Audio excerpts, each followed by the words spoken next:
Let's go, Simps! It is finally time! I am really flippin' excited for this deck tech.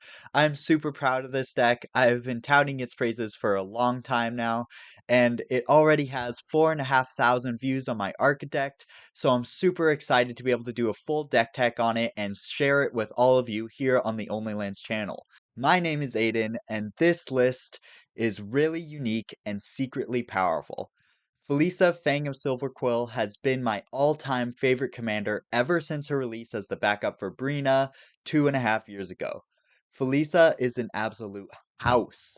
I admit her stat line is a little underwhelming for a 4 mana price tag, and the Flying Inventor is nice, but the real kicker here is her last ability. She says whenever a non-token creature you control dies, if it had counters on it, create X tapped 2/1 Inkling creature tokens with flying, where X is the number of counters it had on it. Not to mention, look at that pose. Queen shit, serving straight cunt in this bitch. This ability turns all of our creatures into what I like to call pinatas. We stuff them full of +1/+1 counters until they inevitably pop either by our own or our opponent's doing, bursting into hundreds of little flying ink flavored candies. This puts our opponents in a lose-lose situation, where if they try to remove our giant creatures, they only increase our power and make it fly. But if they don't interact with us, the inevitable army only grows bigger and bigger. This makes Felisa extremely resilient, and my playgroup has consistently complained to me about how difficult it is to shut down this deck. But I take this even one step further, because my Felisa deck is not like the others. My Felisa deck is built around the modular mechanic. So not only do my pinatas burst into dozens of flying murder candies, they also shove an equal number of those candies into another artifact creature we control. So we can create this multiplying effect of our power whenever a creature we control dies. This list is an amalgamation of all the strategies I love in Magic. It has the perfect balance of artifacts, tokens, counters, and aristocrats, all bundled into this super unique and surprisingly powerful synergy machine. I truly love this deck more than any other I've ever played, brewed, or come across in the wild, and I honestly can't imagine finding one that I would love more anytime soon. So without further ado, let's break down what makes Felisa the perfect modular commander. So, modular is most commonly found in Boros, with Zabaz being the most popular modular commander, and most modular creatures being red, white, or colorless. However, the modular mechanic itself feels very black. It cares about artifact creatures, plus and counters, and most importantly, those creatures dying. Modular is itself a death trigger. It wants you to play aristocrat synergies and sacrifice your creatures for value. Both red and white have great artifact synergies, but I feel that white has better aristocrat and plus one counter synergies. So this makes Orsov, in my opinion, ideal for supporting the modular strategy. Sure, you could play Mardu, but two color is just a little more elegant, and I find that there's still plenty of modular creatures in Orsov that we have access to. And Felisa just adds an extra layer to our board state that makes us even more dangerous for our opponents to interact with, while also providing us token fodder to support our aristocrat game plan, plus one counters with the mentor, and a win condition in the command zone. Black lets us play cards for the modular strategy like Doubling Season. Wait, is that right? There's a little smudge. Let me wipe that. Okay, there we go. Black Doubling Season. Now, stay with me. Let me explain. These Death Harmonicons are literally better than Doubling Season in this deck. They double our modular triggers, doubling the number of plus one counters on the board. Now, I know Modular says you put its plus one counters on another target creature, but similarly to how the Ozolith works, it doesn't literally mean its counters. It really means an equal number of plus one counters. Therefore, Modular gets doubled by Drivnod and Teysa, making them counter doublers. So does Felisa's Death Trigger, which makes them token doublers.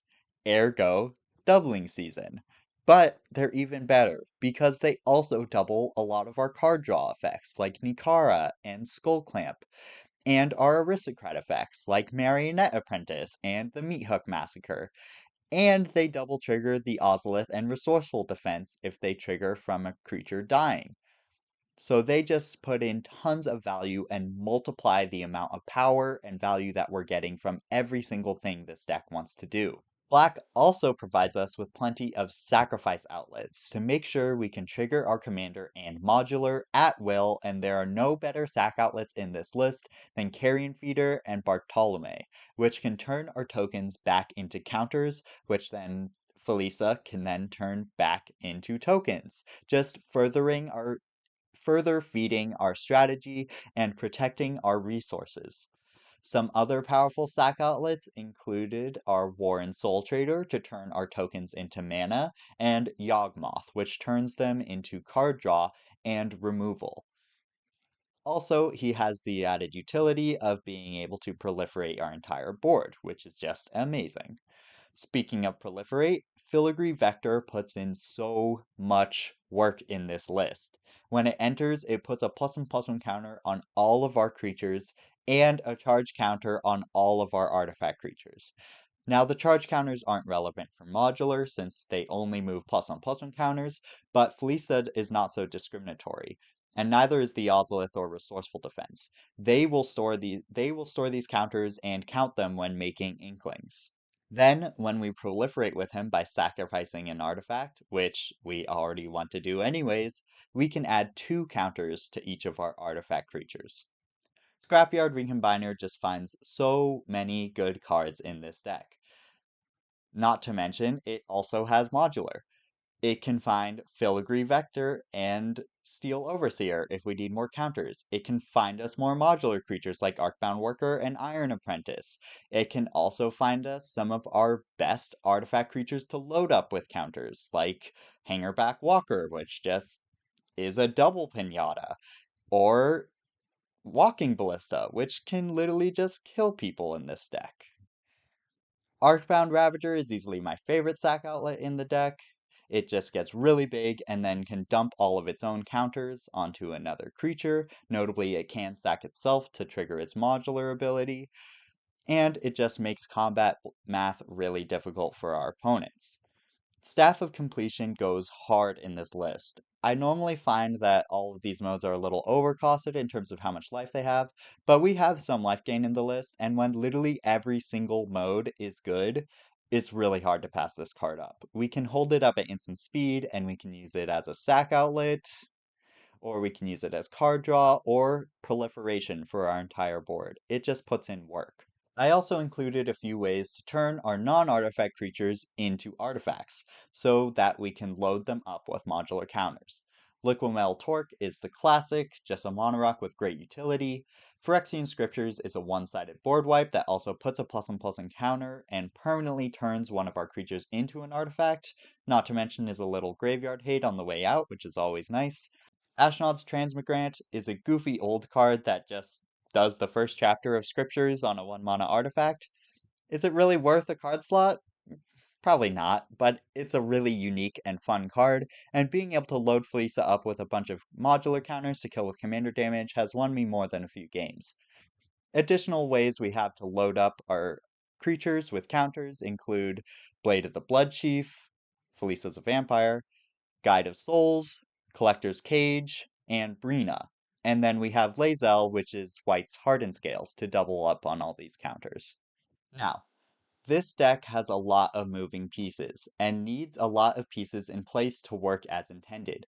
You need non-token creatures with counters in play, you need Felisa on board, you need artifact creatures and modular creatures so you can keep those counters around, and you need sack outlets to make sure you can protect your board from exile and pop your pinatas at will.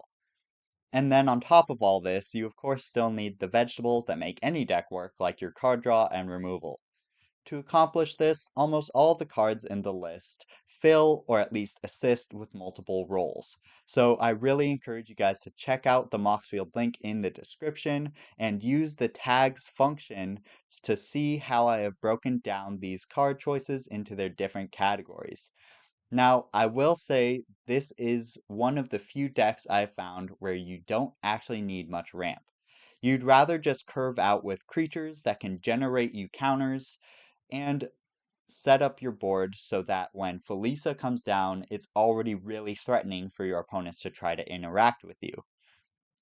The amount of synergy you get from just playing out your creatures is much stronger for you than ramping would be, and this is one of the few decks I believe this is true for. Most decks rely on early game ramp to be able to have those big explosive turns in the late game. But this deck only needs a steady stream of counters and creatures coming down, and the synergy and multiplicative ability of Modular plus Felisa plus our Death Doublers means we really only need to get to 5 or 6 mana to generate this same amount of explosive power that other decks need like 8 to 10 mana to produce. This deck is also extremely low to the ground.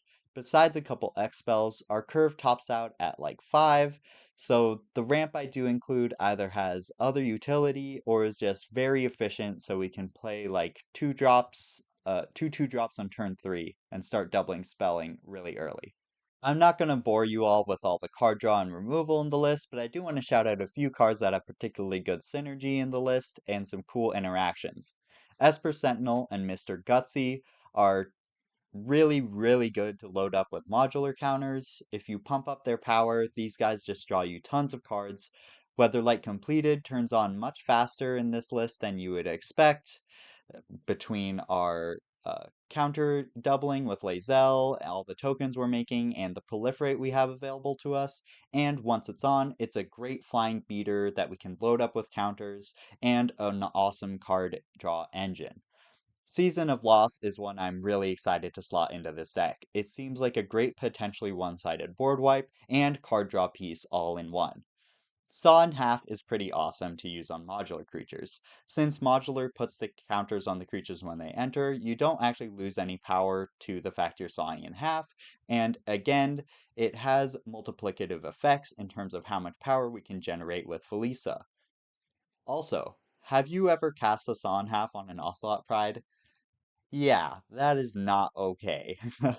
Since both the prides are going to be tokens, they will both double each other and themselves. So you end up with 8 Ocelot prides and 8 cat tokens the turn you saw in half. And the turn after that, you get 8 times 2 to the power of 8 tokens, which is 2048 cat tokens. That's one turn later. Like Ocelot Pride is just not an okay card. I don't know what Wizards was thinking printing a 1 mana token doubler. And the final card I want to shout out is Inkshield. It's super flavorful with our commander, and this card just wins games. It can be hard to hold up 5 mana in this deck, but it's usually pretty obvious when an opponent is gonna gearing up to swing out at us for a big attack. And if you can time it right, it literally just wins. So I always think this is worth a slot in any Orzhov list. I know this video has been longer than usual, but I just love Felisa so much. I could honestly talk about this deck all day. But I know you guys are busy, so I'm going to wrap it up here with one final tip on how to play this deck. Do not blow your load early. It is crucial in this deck that you don't lose your counters and you only create your Inklings when you need them to win. The longer you can wait before you start sacking and busting your pinatas is the worse it'll be for your opponents. You don't want to crack your cold ones and then draw Drivnod the next turn.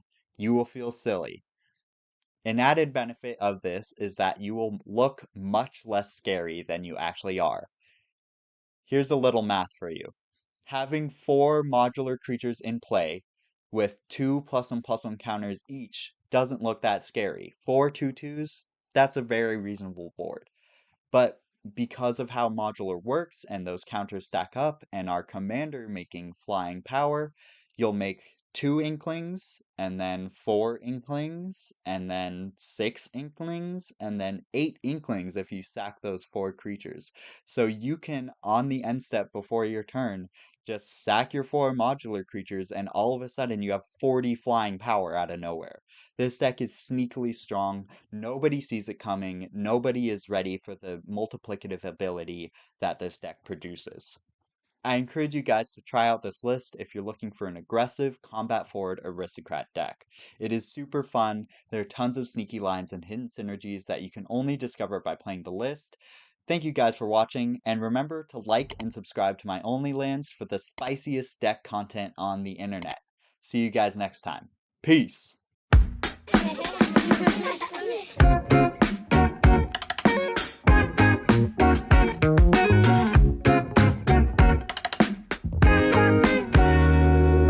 Walking down the street, everybody looking at me.